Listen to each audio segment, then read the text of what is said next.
जय जगन्नाथ आम मैंने गोटे बहुत बड़े प्रोग्राम समस्ते बाहरी आगे महाराज बसुँच आमर सब बंधु आम मझे पछरे बसीचु तो आमर गोटे बहुत बड़ प्रोग्राम आ बहुत दूर एटा हबार आपण आगक भिडियो कहबी कि आम कुआडे जाऊँ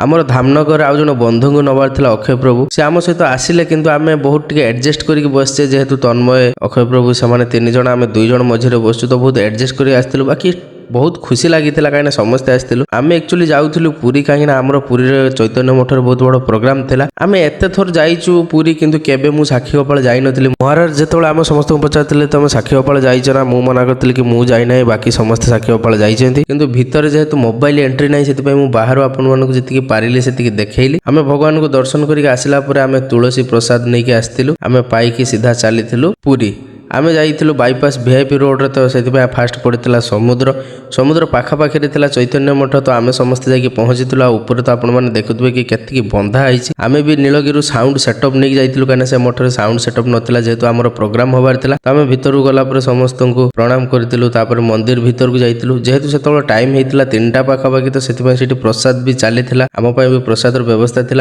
अन्य भी समस्ते खाऊले आम से महाराज को प्रणाम करके समस्ते बसलु प्रसाद पाइबापी आम प्रसाद आज बहुत प्रकार आइटम होता बाकी सेठी जेहेतु बेंगल सिस्टम तो से गोटे गोटे खाइला पर सब गोटे गोटे जिनस देवे कि आम सब मागिक खाइलु आमर जेहेतु अभ्यास ना बेंगल भाया गोटे आइटम सरला आउटे आइटम आनिक देवे तो से आम कहलु कि सब आइटम आमको आनिक दियो तो आम एकाथरे खाइक उठू तापर आम जाइए समस्त रेडी होते रूम रे कहीं संध्या बेले आमर प्रोग्राम हबार था से आम समस्त रेडी होइतिलु